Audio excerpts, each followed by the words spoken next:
YouTube channel पर हार्दिक स्वागत है। आज से मैं आपको बताने वाला हूँ। देखिए कि जो आपका डीवी है वो आपका 25 से 26 से लेकर शुरू होने वाला है।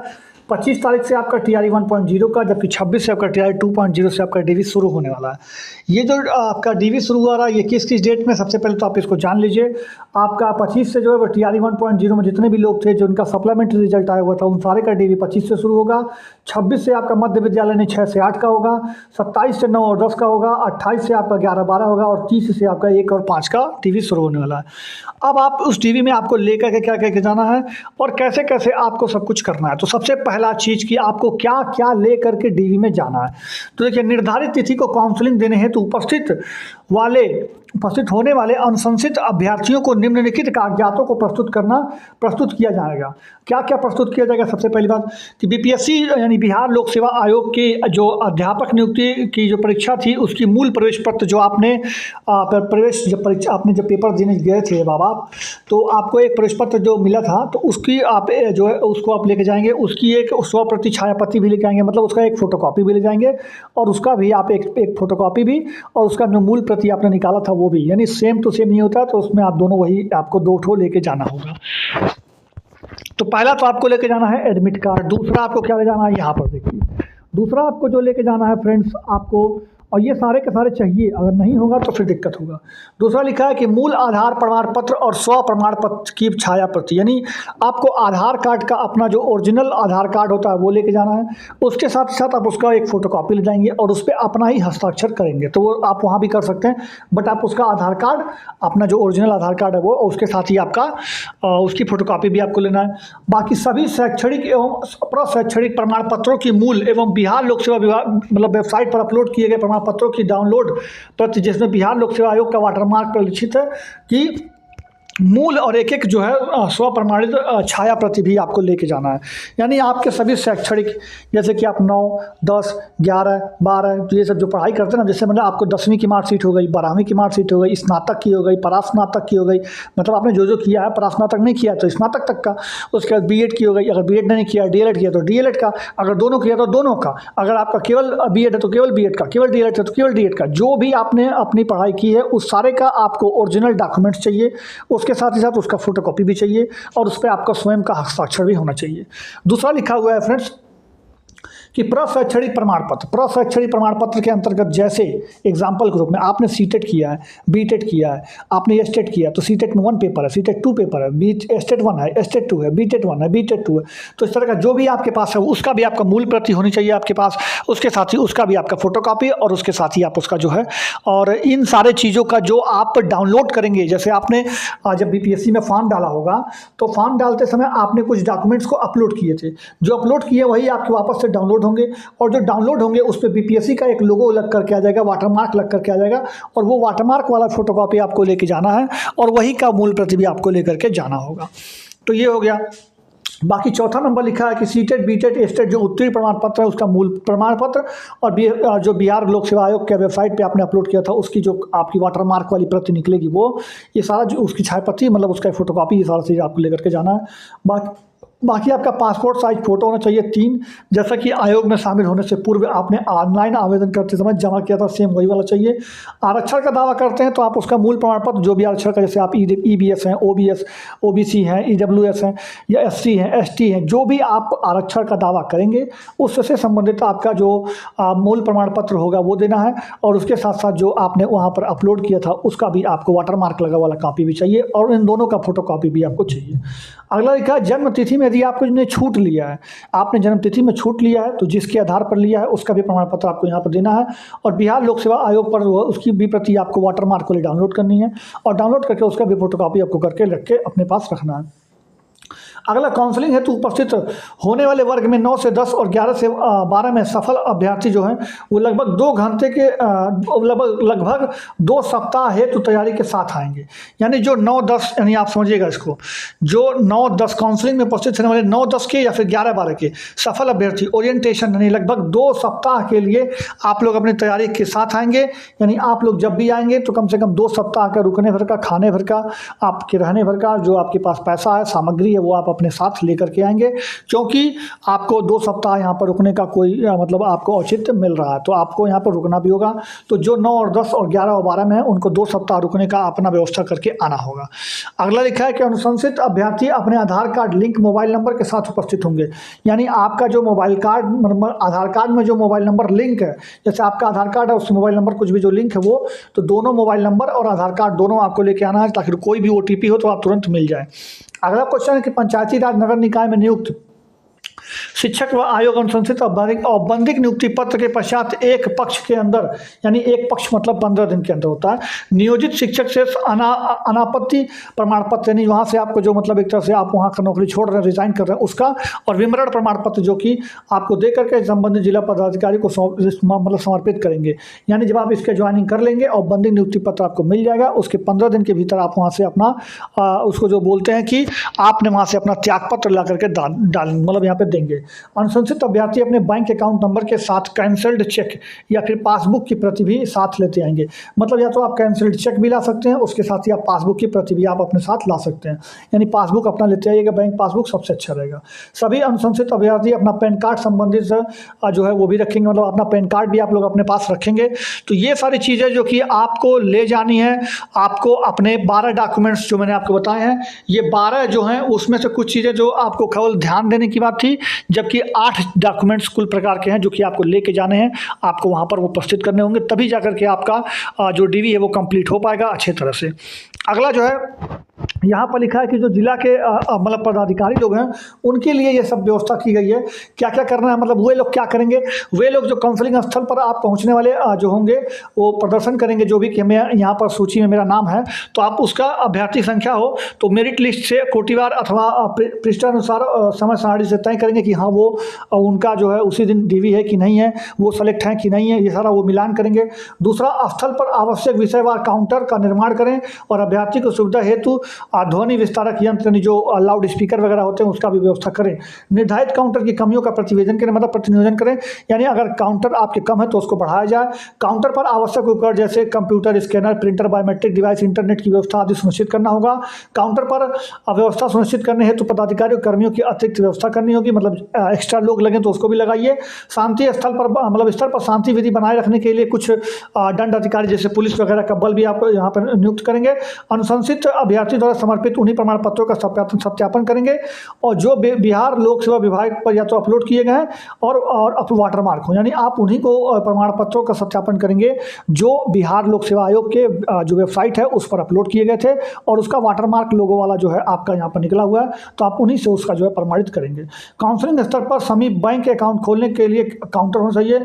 मतलब अगर कोई बच्चा ऐसा चला जाए जिसके पास खुद का अभी तक कोई बैंक अकाउंट नहीं रहा है, तो उस बच्चे को जो है क्या करना होगा, अपना वहाँ पर एक बैंक अकाउंट खोलने के लिए एक अलग से काउंटर रखें, जहाँ पर उसका तुरंत वहीं पे बैंक अकाउंट खाता खोल दिया जाए और खाता खोलने के बाद उसका अगले की कार्रवाई कर दी जाए। तो ये सारी चीज़ें आप यहाँ पर व्यवस्था ये पदाधिकारियों को करना था। और जो मैंने ऊपर बताया कि आपको कौन कौन सा डॉक्यूमेंट्स लेके जाना था, ये आपका हो गया। अब डॉक्यूमेंट्स की बात यहाँ पे क्लियर हो गई, क्लियर कट होगा कि आपको क्या क्या लेकर के जाना है, क्या कैसे कैसे बैठना है, क्या क्या करना है, सब कुछ आपको क्या लेकर के जाना है, कैसे कहाँ कब जाना है, सब हो गया।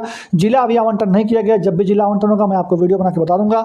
अब जो मैंने अगला टॉपिक लिया था कि 30,000 से 40,000 सीटें तक दोबारा आएगा वैकेंसी, मतलब इस पे रिजल्ट, ये जो मैंने बोला था ये क्यों बोला, ये इसको भी आप समझ लेते हैं। देखिए फ्रेंड्स, जो सबसे पहले रिजल्ट आउट हुआ है वो 6 to 8 का हुआ है। इसकी काउंसलिंग 26 तारीख से चालू है।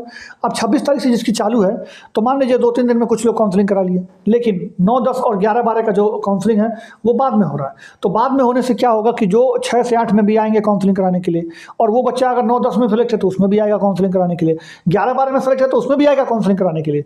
तो तीनों में वो बच्चा आएगा काउंसलिंग कराने के लिए। 9 से 10 में भी आएगा, 6 से 12 में भी आएगा, और 6 से 8 में भी आएगा, 9 से 10 में भी आएगा, 11 से 12 में भी आएगा। लेकिन अंततः जॉब किस में लेगा, 11 से 12 में लेगा, क्योंकि सबको अच्छा चाहिए, किसी को बुरा चाहिए नहीं, या फिर किसी को ऐसा है नहीं कि मुझे हायर मिल रहा है तो मैं लोअर में जाऊंगा, कोई भी ऐसा नहीं सोचता है। तो हमेशा बच्चा क्या करेगा, वो 11, 12 वाले में चला जाएगा। तो उस हिसाब से देखा जाए तो 9, 10 की और 6 से 8 वाले की वैकेंसी फिर वहाँ पे खाली और रह जाएगी। मतलब जो बच्चे यहाँ से छोड़ के भागेंगे 11, 12 में या फिर 9, 10 में, तो उसके हिसाब से जो वैकेंसी है वो 6 से 8 में ज़्यादा मात्रा में खाली होगी एज़ कम्पेयर टू 9, 10 के। लेकिन 9, 10 में भी कुछ खाली होगी जो कि 11, 12 में भागेंगे। लेकिन 11, 12 में जितने भी लोग सफल हुए हैं वे लोग अपना काउंसलिंग जरूर कराएंगे, वे लोग सफल हुए हैं तो वे लोग जरूर उसमें जॉब लेंगे, क्योंकि उससे बड़ा और कुछ है नहीं। तो इसलिए जो है 11-12 वाले में तो सीट की जितना रिजल्ट दिया गया है लगभग उसमें कुछ ही सीटों पर वो जहाँ पर मतलब आपका दोबारा रिजल्ट आएगा। बट 9, 10 और 6 से 8 में काफ़ी मात्रा में सीटें खाली होंगी, क्योंकि यहाँ से बच्चे उठ करके 11-12 में भागेंगे, क्योंकि एक सीट पर एक रिजल्ट नहीं दिया गया है। तो यानी जब भागेंगे तो यहाँ पर सीट खाली होंगी, तो दोबारा आपका सप्लीमेंट्री रिजल्ट आपको देखने को मिलेगा, जो कि डीवी के बाद होगा। यानी जो डीवी चलेगा 26 तारीख से, जो डीवी चलने वाली है, तो 26 तारीख को जो डीवी चलने है उसके बाद जब डीवी खत्म हो जाएगा 10-12 दिनों के बाद, तब आपके सप्लीमेंट्री रिजल्ट फिर से चालू हो जाएंगे आने। अभी आपका एक हफ्ता तक तो रिजल्ट ही आना है। तो देखिए आज किसका रिजल्ट आता है और कब आता है। तो ये हो गया, आपको मैंने तो समझाया कि ये सीटें कैसे खाली होंगी और 30 से 40 हज़ार सीटों पर आपका कैसे होगा।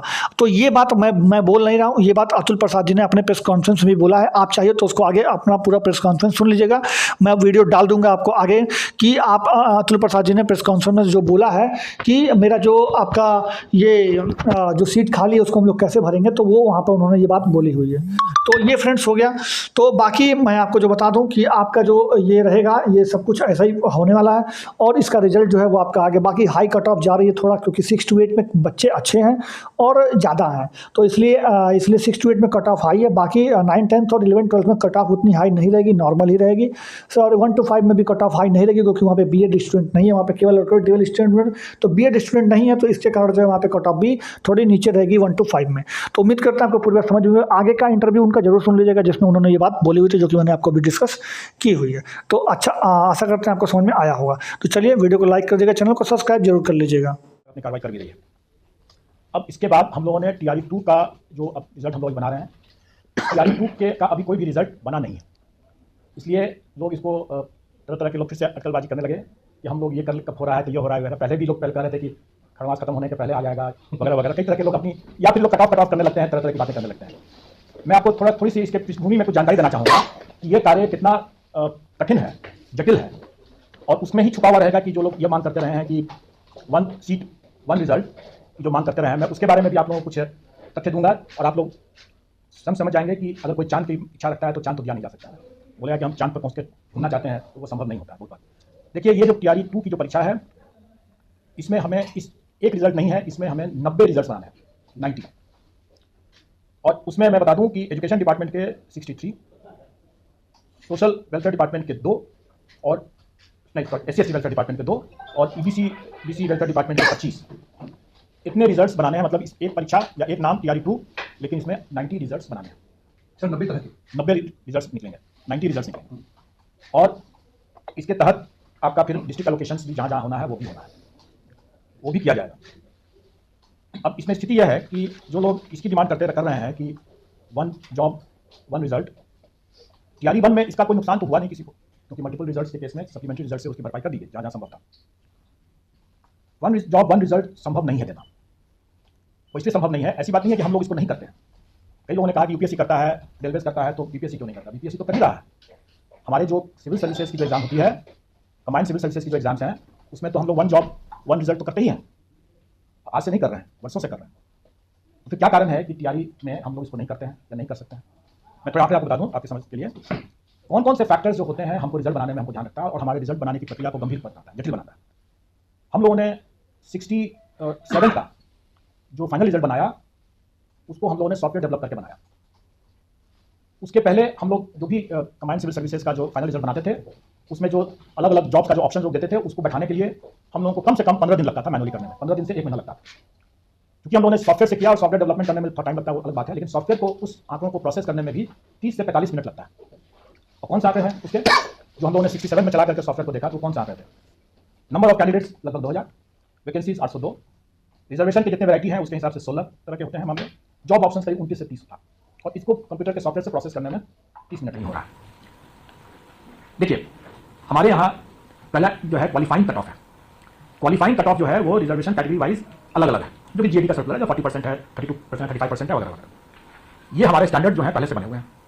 तो 40% जो होता है UR के लिए क्वालिफाइंग जो होता है वो 48 मार्क्स हो गया। 120 में 40% इज 48 मार्क्स। जिस कैंडिडेट जो UR कैंडिडेट जिसको 48 नंबर से कम आएगा, जिसको 43 नंबर आया था, वो मेरिट लिस्ट से बाहर हो जाएगा, क्योंकि तो क्वालिफाई नहीं कर रहा है। तो जिसको 43 नंबर आया वो तो मेरिट लिस्ट से बाहर हो गया। तो अब जिसको 39 नंबर आया वो मेरिट लिस्ट में कैसे आ गया? अगर कोई कैंडिडेट, जो हमारे रिजर्वेशन के जो सिस्टम है उसमें यह होता है कि कोई कैंडिडेट रिजर्व कैटेगरी का अगर है भी, लेकिन अगर अपने मेरिट से और वैकेंसी के हिसाब से अगर जनरल में आ जाता है तो उसको जनरल ही माना जाता है और रिजर्व कैटेगरी का कोटा खाली रहता है। तो जो कैंडिडेट 39 नंबर लाया रिजर्व कैटेगरी के लिए, उसका 39 ही उसका क्वालिफाइंग कट ऑफ है, तो 39 नंबर ला करके वो क्वालिफाई तो कर गया, तो इसलिए वो मेरिट लिस्ट में तो आ गया। अब जब रिजल्ट बनाने लगे तो चूंकि जनरल की वैकेंसी इतनी ज्यादा थी नहीं बना, इसलिए कोई भी आंकड़े अभी हम उसमें बताने की स्थिति में नहीं है, हम बताने की स्थिति में नहीं है आज शाम में या रात में जब भी वो रिजल्ट निकलेगा। लेकिन मैं सिर्फ इतना बता सकता हूं कि अभी जो रिजल्ट जो निकलने का विषय कौन कौन सा होगा, कौन कौन से पद का होगा, वो अब कुछ और अन्य आंकड़े जो हमारे हैं इसमें वो डिटेल में मैं शर्मा जी को कहूंगा कि एग्जामिनेशन कंट्रोलर को कि वो बताएं, डिटेल बताएं और सचिव साहब सप्लीमेंट कर दें। चेयरमैन सर बहुत डिटेल में बताया आपको, लेकिन हम लोग सबसे पहले प्रधानाध्यापक और मिडिल स्कूल में 6 का रिजल्ट जाएगा। तो अभी तक जो सेकंड प्रोविजनल आंसर हम लोगों ने डाला है उसको पहले फाइनल करेंगे। उसका नियम है कि अंतिम आदर्श उत्तर जाता है उसके बाद ही होगा, तो अभी पहले सबसे पहले वही काम करेंगे आदर्श उत्तर। कि आपने जो अनुमान लगाया था, लग रहा है कि रिकॉर्ड ब्रेक खुद कर रहे हैं अपना रिकॉर्ड। टीआरई 1 के अनुभव से हम लोग काफी फायदा हुआ जी, और टीआरई 1 में हम लोगों ने जिस तरह से टेक्नोलॉजी का प्रयोग किया, इस बार हम लोग उसका उपयोग कर रहे हैं। दूसरी बात की जो टीआरई 1 में जो कठिनाई आई, कई बार अभ्यर्थियों ने त्रुटियां की, उसके कारण से भी जो कठिनाई आई, इस बार हम लोगों ने उस पर पहले से कदम उठाया था और उसके भी साकार परिणाम निकल रहे हैं और यही कारण है कि हम लोग इस बार फास्ट कर पा रहे हैं। जी, आज से रिजल्ट निकलना शुरू हो जाएगा। किन किन वर्गों के लिए रिजल्ट आएगा? आज हम लोग 6 to 8 शिक्षा विभाग का मैथ्स एंड साइंस का जो पेपर है उसका निकालेंगे जी, और संगीत कला जो है ईबीसी एसटी वेलफेयर डिपार्टमेंट का है उसका निकालेंगे और हेडमास्टर्स का निकालेंगे आज। जी, लग रहा है कि ये कंटिन्यूटी बनी रहेगी। बिल्कुल, अब तो हमने एक सिलसिला तैयार कर दिया है, हमारे सारे होमवर्क हो गए हैं। आंसर की जैसे जैसे हमारे फाइनल आंसर की जैसे तैयार हो जाते हैं और पब्लिक डोमेन में हम उसको डालते जाएंगे, वैसे वैसे हम लोग परीक्षा फल भी घोषित करते जाएंगे। जिस तरह से अभी एनआईएस को लेकर सुप्रीम कोर्ट ने भी एक आदेश जारी किया था, अभी बीपीएससी में भी बहुत सारे अभ्यर्थियों ने एग्जाम दिया है जो 18 महीने वाले जो डीएलएड हैं, तो क्या उनके रिजल्ट को जारी कर रहे हैं? देखिए, इसके बारे में हम लोगों ने जो विस्तृत अनुदेश एक कल ही निकाला है, हमारे वेबसाइट पर भी है, उसमें स्पष्ट है कि हम लोग माननीय सर्वोच्च न्यायालय का जो आदेश है उस आदेश के लाइट में जो शिक्षा विभाग का जो निर्णय है वो हमें संसूचित है और हम उसी के हिसाब से करेंगे और वो हम लोगों ने अपने वेबसाइट पर डाल दिया है। लगभग कितनी संख्या होगी वैसे डीएलएड जो एनआईएस वाले? देखिए, वो आंकड़े अभी हम लोगों ने नहीं तैयार किया है, अभी रिजल्ट उनका रोका जा रहा है। हम लोग ने वो आंकड़े अभी तैयार नहीं किया है और जैसे मैंने पहले ही बताया कि हम तो रिजल्ट बनाएंगे तभी देंगे जैसे जैसे हमारे आंसर की फाइनल हो जाएंगे। जहां तक एनआईएस के डिप्लोमा की बातें हैं तो माननीय सर्वोच्च न्यायालय का जो आदेश है वही पालन किया जाएगा, उससे इधर कुछ नहीं हो सकता। अच्छा, टीआरई 2 में टीआरई 1 की तरह सप्लीमेंट्री रिजल्ट देंगे कि नहीं? मैंने पहले भी स्पष्ट किया कि आयोग की मजबूरी है कि मल्टीपल रिजल्ट देंगे और मैं समझता हूं कि मैंने उसको अच्छी तरह एक्सप्लेन कर दिया है। ये किसी भी कंप्यूटर सिस्टम के लिए वर्तमान जितने डिग्री ऑफ फ्रीडम है उसके आलोक में हम एक रीजनेबल टाइम में हम रिजल्ट दे नहीं सकते हैं अगर मल्टीपल रिजल्ट नहीं दें, और इसलिए हमें अगर उतने ऑप्शन देने हैं लोगों को तो हमें इसके लिए मल्टीपल रिजल्ट देने की बाध्यता है। अब इसके बाद उसके लिए सप्लीमेंट्री रिजल्ट आएगा या नहीं आएगा, टीआरई 1 में सप्लीमेंट्री रिजल्ट आया था, उसको लेकर के भी कई वाद विवाद लोगों ने किया। अब ये अनावश्यक लोग वाद विवाद करते हैं तो इसका असर पड़ सकता है। अगर विभाग अगर सप्लीमेंट्री रिजल्ट की बात करेगा तो दिया जाएगा, नहीं करेगा नहीं दिया जाएगा। टीआरई 1 की प्रक्रिया भी एक तरह से पूरी नहीं हुई है या चैप्टर क्लोज है, या फिर और सप्लीमेंट्री रिजल्ट टीआरई 1 में कुछ देंगे? टीआरई 1 की प्रक्रिया समाप्त हो गई, अब कोई सप्लीमेंट्री रिजल्ट नहीं होगा। 2700 जो रिजल्ट आया उसके बाद क्लोज, इसका कैंडिडेट नहीं है, वैकेंसी नहीं मिली या फिर वैकेंसी जो रिजर्व कैटेगरी की वैकेंसी जितनी थी उसके कैंडिडेट नहीं अवेलेबल हुए तो नहीं दिया जा सकता। जो रिक्तियां हैं वो ऐड होगी अब तीसरे में वो टीआरई 3 में जाएगा। जी।